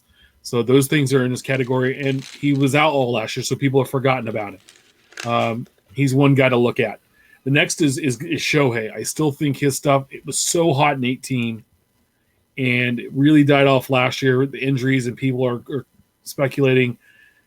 I would look to go after some Ohtani stuff. I have built up quite a bit of things I've been able to find for a few bucks out there. Another Yankee, Giancarlo Stanton, missed a good part of last year. Again, home run hitter, New York Yankees. That profile just does well. Those are 3 guys that injuries have kind of taken them off the hobby radar, but I think that you can get in and get good value, and these guys will be they're going to repay you in production on the field. Now, a couple youngsters, Royce Lewis, shortstop in the Twins organization. Mhm. He was the Arizona Fall League MVP and did well. I mean, he was the number one pick overall, so people know the name. He's been in the minors still, like just like Nick Gordon. Like, where the hell's Nick Gordon, dude? But Royce Lewis is coming up. The last 3 Arizona Fall League MVPs: 2016, Gleyber Torres; 2017, Ronald Acuna; 2018, Keston Hiura for the Brewers. He's in a good, like, there was a good list of guys on there. Chris Bryant, I think, won it 2013. It's a good showing. It's a lot of good young players. He was the best player in the league this fall. His stuff is still really reasonable to get out and get. The last guy's a minor league third baseman for the Indians, Nolan Jones. Don't know a lot about him. Been doing a little bit of looking into him. But I was finding stuff. First Bowman Chromes for $1. And this guy comes up and plays on the Indians, who can be in the playoffs and hit home runs and produce offensively, and he plays a power position. He's a guy to look after. Some other great ones we've had in Doug Ace as Alex Kirilloff, another Twin. Sure. He was on my short list of players to do. But there's a great prospect site out, and if you want to get to know prospects a little better, this site is a really good one to do. It's Prospects 1500. Steph's he's gonna share the link. They're breaking down like the top 50 prospects for every team, and I think before the season starts, they'll have their top 100 or whatever for the year. Yep. They have like their latest one was like a top 172, and it was the end of the baseball season. Lots of good information about the prospects and videos. So check it out if you're researching prospects. And the thing is, hey guys, if you're picking these up, don't spend $10-12 a card, because you're never probably ever going to see that back. But if you can find them, like I took $100 of profit from my card show on Saturday, and I put it into the column C, and I went and bought nothing but first Bowman Chrome cards of guys that are not in the major leagues. Mm-hmm. And I got I think it was 72 cards I picked up, and they're just sitting in my account. I just want to wait and see what happens. I'm not in any need to ship them to myself or put them out for sale now because I just bought them. A few of the guys, I have the Monopoly. It said I didn't even know there was a ComC Monopoly. It says, hey, you have a ComC Monopoly on this. One of them was, I think, Nolan Jones, and the other was I don't remember, but I bought. You guys remember Jonathan India? He was a top 5 pick by the Reds. I was picking his up for like 50 cents. Mm-hmm. Okay. There was Kyle Isbell for the Royals, 58 cents, and I bought like 9 of them. I did buy some. The only guy I bought paper of was Joe Adell, and this was a few extra bucks I spent. His first Bowman papers were like 90 cents, and I got 12 of them. Because I'm like, hell, he comes up, that's $1, $2 a card, $3 a card, and then it's 3x. And I turn around and buy some more 50-cent cards. So that's kind of what I did. I just want to sit that $100 and see what happens with it. I love ComC because it tells you, hey, you bought it on this date for this price, and then if you sell later on, you sold on this date for this price. Yep. I think that's pretty cool. Check it out. So just some guys that we're all looking at this year. Then we'll also we want to kind of expand a couple of things from 2020 that we didn't include last week. But Ryan Cracknell put an article of like we're kind of taking this article and walking it forward. He looked back on like 13 trends that shaped the sports card collecting in the 2010s. We have a couple ideas. We're going to talk about a handful of things here that for 2020, like our predictions of what these things will look like in 2020 that we took off his list. There's 7. So, there's 6 from his list, and I added. Well, there's 7 from it, kind of mixed the last one. But the first thing is exclusive licenses. So where do we see like this? This decade was dominated by that. Where do we see in the next decade where the exclusive license might go? Does it continue? Does it go away? What do you think happens? So, unfortunately, I don't see it going much of any way. The leagues are happy to just collect their cash, and the Players Association, for the most part, they make some exceptions, like in Panini's case with the Players Association license, but not necessarily the Major League Baseball license. What I would love to see happen is get a little bit more competition for tops.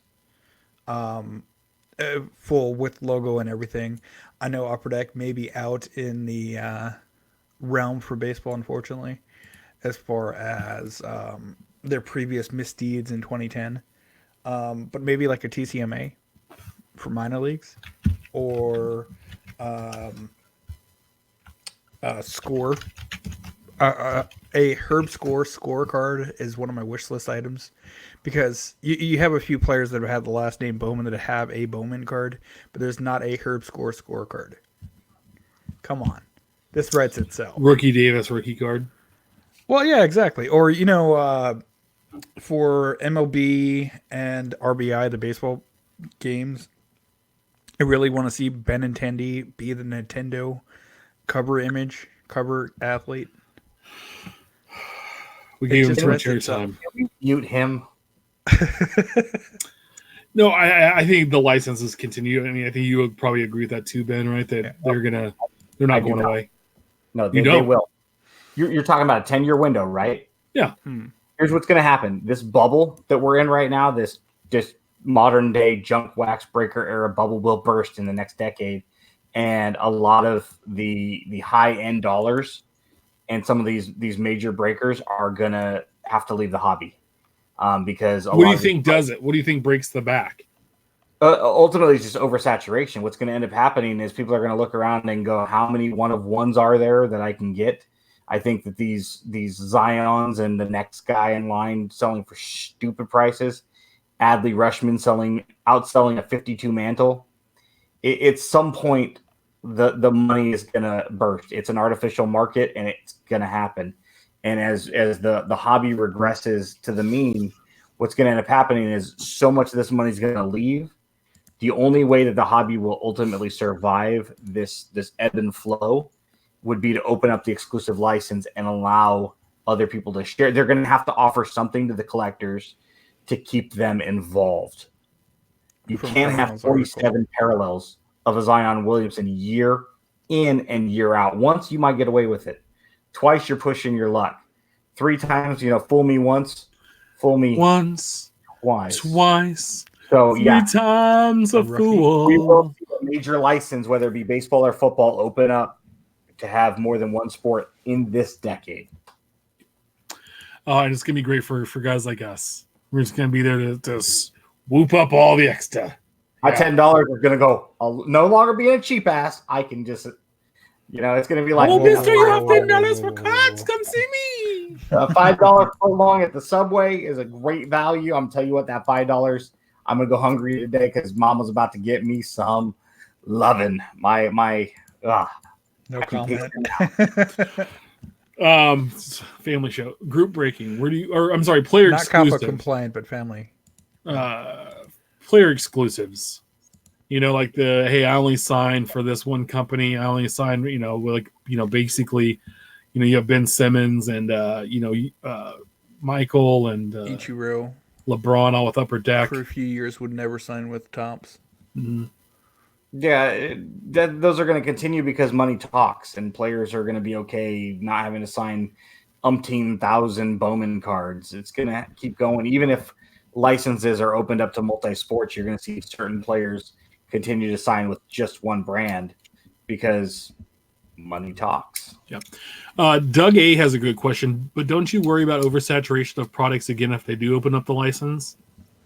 So you would have, Topps making 80, 36. You have Panini making 36. You have Upper Deck making 36 baseball products. So now you're I would assume that 108. I would assume that if they open it up, they're going to limit it to either the amount of products, the amount of total cards they can print that year, most or the likely amount of parallels they can have per card. 36 total baseball products spread out amongst you get 13. Products. You get 13. You get. Or let's real quick extrapolate on what I had presented, where the hobby has this bubble burst. You're going to have to see them retract because you're going to have a lot of layoffs. You're going to have less products being made per company because there's not as much revenue, and they're not going to be over. Right now, the hobby is flush with money, so they're just throwing all these products out, coming up with new online exclusives, and Bowman Sapphire. Well, aren't you limited to how many Bowman products you can have? This is a parallel set. This is already Bowman Chrome. This is just the Sapphire version. Yeah. This is not. This is a subset with an exclusive online release. You're not going to see this stuff. They're going to have to pull back. Bullshit. To be able to make as much. Sorry. Bless you. Well, so okay, so on top of that, do you think we're gonna see group breaking continue, or what do you think that looks like? I mean, that was the big thing. I mean, really, we're in that. You could say 2010 was when group breaking started, and it's really exploded in the last 5 or 6 years. Sure. Do you see this trend continuing? Where do you see breaking going? Because I think now, just my opinion, you have the haves and the have-nots of breaking, and a lot of the have-nots have fallen off because they can't compete. Right. There's some of the big boys out there, and then there's some that just kind of they're doing it, like Kraken Wax is doing it for charity, and then there's some of the smaller breakers. They don't break everything, and there's still some Facebook breakers and that kind of stuff, and People Instagram breakers amongst friends. Yeah, but there's a real big echelon. I mean, there's haves and then have-nots, and there's no in between anymore. And do you think this continues? I think that the have-nots keep trying, but are eventually forced out as just either by product or buying too much, just as the card stores fell the way of the brick and mortar in the 90s. The bigger ones can just get more allocation. They buy more. They can pay for more. They're not just buying 2 boxes of a product. I don't think that group breaking fails because it's so much easier to say, hey, I only want the Twins. Ben only wants the A's. You only want the Royals and Giants. Okay. Well, now we find 24 other schmucks to buy the other teams out. 25? 26. Yeah, I think that what we're going to see is, speed up to 2030 where it's group breaking. Doug and Dan will still be around if they choose to be. Sure. Their business model works. It's established. It's been around for 10 years. Midwest sticks around. Some of these, Kraken Wax, if Topher wants to continue to do it the way he does it, I'm sure, he's got a loyal following. I would imagine if we were able to rank them 1 through 100, the top 10 to 20 stick around if they choose to, Sure. More or less. It's when you start to get into that, the lower end ones might even stick around just because they don't open very much and they don't need to open very much. They do a couple of boxes a month, maybe. And then we have a more loyal purchasing. Yeah.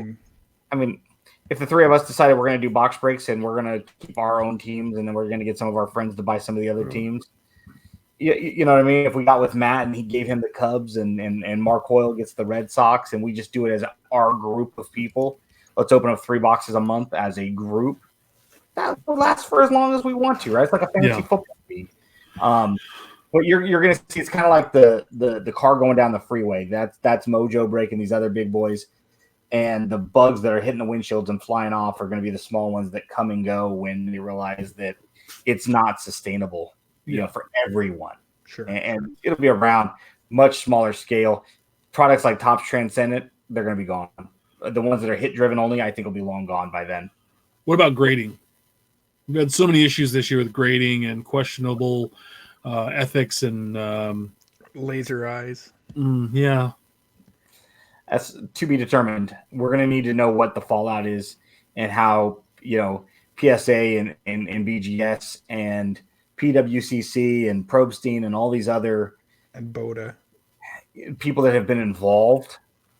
We really need to know what the fallout is. What happens? Are there any repercussions whatsoever? That one's going to have to be answered. Grading will still be around. It's just a matter of what are the big companies and are the big companies that currently exist the same ones that exist 10 years from now. Yeah, I agree. I think there's going to be some day of reckoning for these companies where they're going to have to explain what they're doing, how they're doing it, and what their standards are because you don't know. That's what I'd love to see is, hey, here's why we grade the way we do. This is what we look at. Yeah. Well, yours only got a 9.5 because we saw 3 things wrong in this spot. So is it Beckett or PSA that gives the subgrades? It's Beckett, right? Beckett, yeah. Beckett. Yeah. Okay. So, we looked at your corners and we saw 3 different flaws, and our category is that if it's under 3 flaws, you get a 10. But if there's 3 little minor things that we see, you get down 0.5 points or 1 point or this Mini. What is that, and how do they determine it? And How do they again, determine it? it's subjective because it's a person doing it. Right. Well, yeah, and you submit it once, and Billy Bob gets it, and he grades it a 9. But then you resubmit it, and Kyle gets it, and it's a 10. Yeah. Damn it, Kyle. Right? Honestly, I think what's going to end up It happening. looked good to me. That crease, what crease? I think what's going to end up happening at some point, I could be wrong, but it wouldn't surprise me if all of this stuff is video documented, and they're just going to have to run a camera on each individual employee over their shoulder for 8 hours a day, and full transparency. Outside of storing all of that video footage, because that's a lot per hour per person. That's their problem. That's their problem. Yeah. I think that wouldn't be a horrible idea. Yeah. I'm prospecting. Do you think prospecting is going to keep up like it does? Yeah, no. Only in so much that rookie cards do drive the hobby, Sure. but not to the level that it is. Oh, it's crazy. It goes hand in hand with Rushman. everything we talked about, right? We talked about grading. You talked about group breaking. We talked about, the overall economics and finances of the bubble bursting. It all goes hand in hand. Once people stop buying this crap, which is going to happen at some point, we don't know if it's going to happen next year. Buying as much as they do, right? Buying in bulk like they're doing. Yeah. Yeah. I mean, like prospecting. I went to look at finding a Rushman first Bowman Chrome. They were like $12 or $15. I'm like, no, I'm good. I was in the LCS today going through the $1 and $2 boxes, and I saw a couple of Rushman papers for $2. Said, all right, I'll do that. About all three of them. I get in the car later, and I'm looking through them, and there were 2 papers and a Chrome. Okay, I'm happy. I got one for $2. Yeah, I think it's not as much because like mine are like pre-rookie cards, or as we remember them, the XRCs, and then the rookie cards. Those are what people collect. That's what I like. I like the first card. Like, that's cool to me, or if it has like the All-Star Rookie Cup logo for whatever reason. I'm a nerd for those. I think those are cool. Rob Sports Cards has a great comment here. I think people like doing breaks due to sharing the big pulls together because everyone in the break is watching. Usually when I'm in the LCS, it's just me and the shop owner sharing the experience. Sure. Yeah, I think being an experience and having a shared experience with somebody because you might not have a shop nearby you, I think that's what continues the group breaking thing, is you're able to get in and get your team or get your player, whatever it happens to be. And that kind of ties into our next one, in that being able to share on social media and having podcasts discussing stuff like this. Yeah. So where do you see like social media? I've been on Twitter a decade now. I think I joined in 2009. Yeah. There's that one that we don't talk about. Ben likes. Yeah, they made a movie about it called Social Network. The Ben's all about, you have Instagram, you have TalkTick or whatever. And then you have podcasts like ours. And now, I think what was it? There's like 20 something sports card podcasts. Something to that effect. Yeah. That are kind of active. And, we had a new one added recently, in the Mike Summers one, which is great, by the way, 15-minute listen. Awesome. There's 9 or 10 big ones, I think, like the Big Ten, and then there's a few that are a little bit smaller. Are we in the Big Ten? Would you say we were in the Big Ten? We were on the front cover of how many teams are in the Big Ten? Well, yeah, 12. How many big teams are in the Big Ten? 12. How many in the Big 10? 12, 10. What if they got together and did a podcast? I don't know. But what do you think the shared experience, the social media, the podcasting, the videos, the breaking on? There we are. What's up, Chris? We talked about you earlier in the show. You missed. We led off with you tonight, by the way. Check that out. But where do you think the podcast and social media thing goes? Like KBO just said, where's MySpace? The platform may change, but I think there's still an area and a market for being able to showcase what you have, or, hey, look what I just broke, or commenting on someone else's, or in our case, broadcasting the news each week. there's a need to share some of that, and addictions are a bitch, but some people have that. And some people just need that quick fix while they're on the bathroom. Hey, let me look through and see what Mark Hoyle posted this morning, because he posts every single morning. Or it's something to that effect. It may not be on Facebook or MySpace or Twitter anymore. It may be on insert program app name here. Whatever sticks, there's still a need to have that.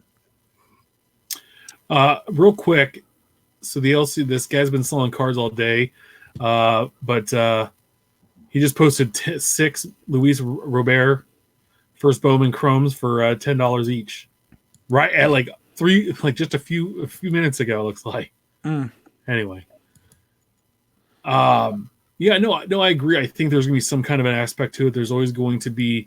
I think we're in the day of age where we live on our phones. Sure. I mean, I made a purchase online and another deal on my phone during the show. We can't get away from it. It's where we're going to be. I think it only gets, as we see, even like TV's gone to streaming. It's going to get more of this on-demand, instant impact. What's going on? Information world that we live in is only going to get bigger and larger. And I think platforms like this, where, dude, 10 years ago we couldn't have done this. 20 years ago, definitely not to the ease that we do now. Yeah. 20 years ago, you had to have a TV station, dude. Like, legitimately. Like, think about it. You didn't have the ability to make your own channel and do your thing and broadcast your thoughts. And now everybody in the world that has an internet, that can find an internet connection and some kind of a device that gets the internet, could do this. Even. Yeah, a phone. It's 1987. The three of us. Steph was this big, right? Like, theoretically, the three of us would be, on a playground at recess, pulling our backpacks onto the ground and pulling out, stack of cards and trading, A's for Royals for Twins, right? And that's essentially what social media has allowed us to do. And that's why podcasts and, Periscope videos and Facebook Live and things like this can continue to exist regardless of what happens. It's completely independent of what happens in the hobby, because really we're building relationships and we're talking about the hobby regardless of what happens and connecting with one another. The internet, Twitter, YouTube, podcast, that's our playground. It's the same thing. It's just technology, as you mentioned, has changed, and this is the way we do this now. This is our blacktop at 10:15 on a Monday after, Monday morning. Yeah, no, I agree. And, Rich Frank said information was hard to come across. I mean, I remember even in the mid 90s trying to find out the NFL draft order and listening to a sports talk radio show. And they'd spend 4 hours, like every segment or every hour, they would give you like a quarter of the picks of what who had the first 10 picks. And then it was like, who had, 11. And I would sit there and just listen for 4 hours just to get that information. Yeah. Because that's the only way you could do it. The SAC B, when I was a kid, like listed all of the NBA stats for the season. Every week it updated and had this big page there for MLB. And my friends and I used to scour over that page, and we'd do crazy nerd stuff and, dice games and all that stuff with that information. But now it's all at our fingertips, and I think that's where we see more of it. So it kind of leads to this print on demand sports cards. We have Topps Now, we have Topps Living, we have Topps Throwback Thursday, we have Panini Instants, we have, Upper Deck E-Pack, where you can legitimately go on and open a pack of cards electronically. Yeah. Where do we see all of this stuff going?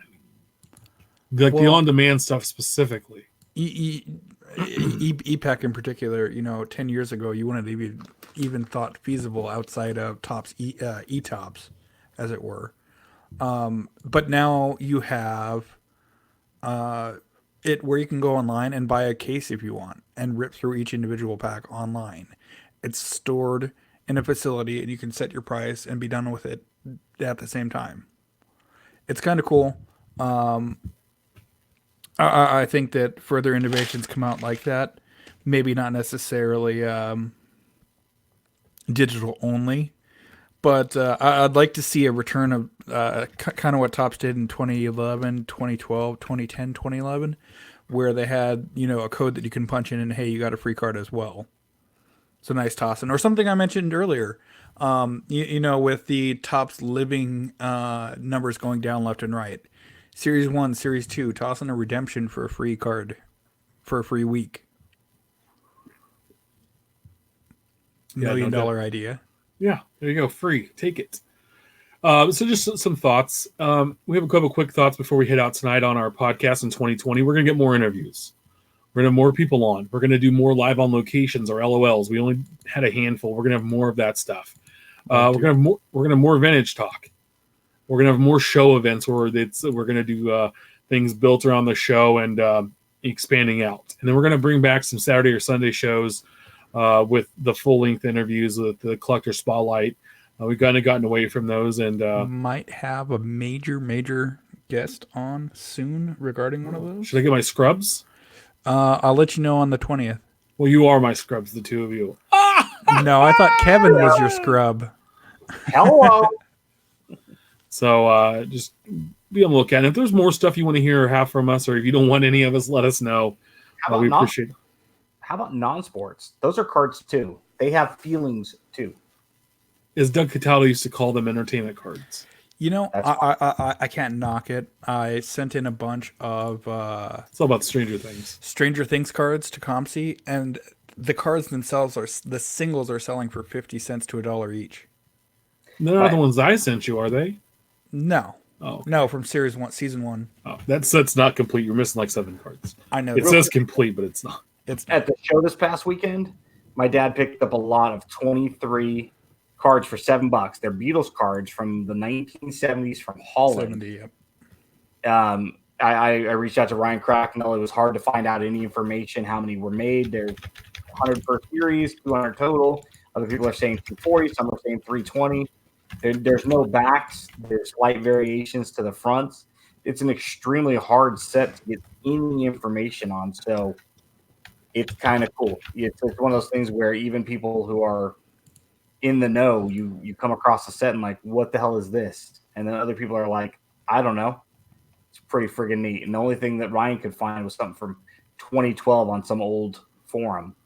So yeah, they're had cool. Something like that the other day. It was Venezuelan stickers from the 50s that none of the resources at my disposal had a checklist for. Not Team Sets for You, not ComC, not Beckett, not any of my actual physical books. None of them had resources for any of the checklists in the Venezuelan sticker set. No, yeah, awesome. Sure, they're Venezuelan cards, but still.